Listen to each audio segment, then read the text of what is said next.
बिस्मिल्लाहिर्रहमानिर्रहीम। अस्सलाम वालेकुम। आज बनाएंगे रोस्ट, वो भी 3 टेबल स्पून से। आप यकीन करें 3 टेबल स्पून इसे ऑयल लगाएं और बनाए ऐसे है कि जैसे बहुत सारे घी में हमने फ्राई किया है। तो आपने इसे करना है ज़रूर ट्राई। तो शुरू करते हैं अपनी वीडियो। चिकन मैंने फुल लिया है और इसके जो पीछे वाली पूरी एक हड्डी होती है ना गर्दन के साथ, वो सारी मैंने कटवा दी है। और ये आपके सामने ये दोनों पीस और ये लेग के पीस हैं। अब इन्हें मैं कट लगाती हूँ। कट लगा के फिर मैं आपको दिखाती हूँ कि आगे क्या करने वाले हैं। ये मैंने चिकन को कट लगा दिए लेग पे और ब्रेस्ट पे। तो अब इसका मसाला तैयार करते हैं। मसाले में क्या क्या जाएगा, बहुत आसान रेसिपी है, कम मसालों में बहुत ही मज़ेदार सा हम चिकन तैयार करेंगे। लाल मिर्च पाउडर 1 टेबल स्पून या हस्बे ज़रूरत जितनी मिर्चें आप जितनी भी आप पसंद करते हैं आपने उतनी ही डालनी है। ये 1 टीस्पून कश्मीरी लाल मिर्च मैं कलर के लिए डाल रही हूँ, अगर नहीं है तो फिर आप मत डालिएगा। जीरा और धनिया पिसा दोनों मिला के पिसा हुआ पाउडर 1 टेबल स्पून। और जो चिकन का वजन है ना वो 2 किलो के करीब है। गरम मसाला 1/2 टेबल स्पून। हल्दी मैं इसमें शामिल करूंगी 1/4 टीस्पून। लेवल करके 1 टेबल स्पून नमक। इसमें चाट मसाला भी जाएगा तो उसी हिसाब से नमक डालना है। नमक आप अपनी मर्जी से हस्बे ज़रूर डाल सकते हैं जितना आपको रिक्वायर्ड हो। Chaat masala 1 table spoon. अगर आप कम खाते हैं तो आप कम भी डाल सकते हो। चिकन का साइज कम है तो फिर आप मसाले कम कर लें, नमक मिर्चें तमाम चीज़ें। मस्टर्ड पाउडर 1/2 टेबल स्पून, इससे जायका बहुत अच्छा आता है। ये लाजमी। कचरी पाउडर इसमें जाएगा 1/4 टीस्पून। तो फिर आप 1 टीस्पून भी डाल सकते हो। जितना वजन चिकन का मैंने बताया ना 2 किलो के करीब है, तो आप 1 टीस्पून भी डाल सकते हो। मैं इसे मसाला ला के 1 से 2 दिन के लिए छोड़ दूंगी। येलो कलर 2 पिंच, ये इससे अच्छा सा कलर देगा, ये इसमें इसलिए शामिल किया जाता है। और दही मैं आपके सामने डालती हूँ कितनी जाएगी। बिस्मिल्लाहिर्रहमानिर्रहीम। 1 2 3 और ये 4 टेबल स्पून। सिरका 1 टेबल स्पून। अगर नींबू है तो फिर सिरका ना डालें। सिरका अगर नींबू नहीं है तो फिर सिरका डालें, दोनों में से एक चीज़ जाएगी। तो इसमें 1 टेबल स्पून और दही चलेगी। आपने हिसाब से दही डाली है, बेतहाशा दही नहीं डालनी, बस इतनी दही जानी चाहिए इसमें कि मसाला जो है ना हम आराम से ऊपर लगा सकें। ज़्यादा पतला मसाला भी हो गया ना तभी फिर वो जो चिकन है ना हमारा उस पर फिर मसाला जो है ना अच्छा सा लगेगा नहीं। इसलिए ज़रा दही का हिसाब ज़रा देख के रखना है, चिकन के हिसाब से भी होगा। ये 1 टेबल स्पून और मैंने दही इसमें डाल दी। टोटल 6 टेबल स्पून इसमें दही चली गई। अब अच्छा सा मिक्स करके तो उसे चिकन को लगा देंगे और छोड़ देंगे इसे। आप चाहे 10 दिन छोड़ दें, जब आपका मूड हो निकालें और इसे तैयार करें। आप इसे फ्राई भी कर सकते हो, लेकिन मैं इसे तंदूर में तैयार करूँगी। तंदूर में कैसे तैयार करूँगी ये मैं आपको दिखाऊँगी जब मैं इसे तैयार करूँगी। अब इसमें ऑयल जाएगा। ऑयल इसलिए इस वक्त डालें कि इसे अंदर तक सॉफ्ट करेगा ऑयल। बिस्मिल्लाहिर्रहमानिर्रहीम। 2 टेबल स्पून और 1 टेबल स्पून, 3 टेबल स्पून मैंने इसमें ऑयल शामिल कर दिया।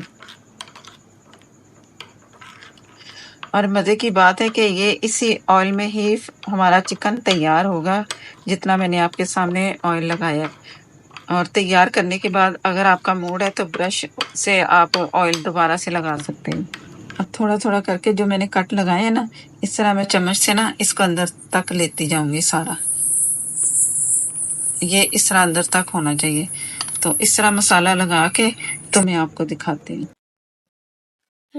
ये मसाला मैंने इसकी पिछली साइड पे सारा लगा दिया है, जहाँ से वो हड्डी में बता रही थी ना सेंटर से जो होती है चिकन के, वो सारी निकली है। और इसका जो गर्दन का पीस है वो भी निकाल दिया, इसके विंग्स भी मैंने सारे निकाल दिए।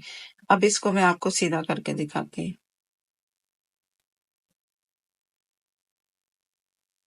दोनों तरफ से मसाला अच्छा से मैंने लगा दिया है। तो बाकी चम्मच से मैंने सारा मसाला चम्मच से ही लगाया है, बहुत अच्छे से लग जाता है। जो फालतू गिरा हुआ नजर आए तो वो भी आप उठा के ना इसको लगा दें। और जो लेग है ना, लेग को भी मैंने ये इस तरफ से भी मसाला सारा लगा दिया है।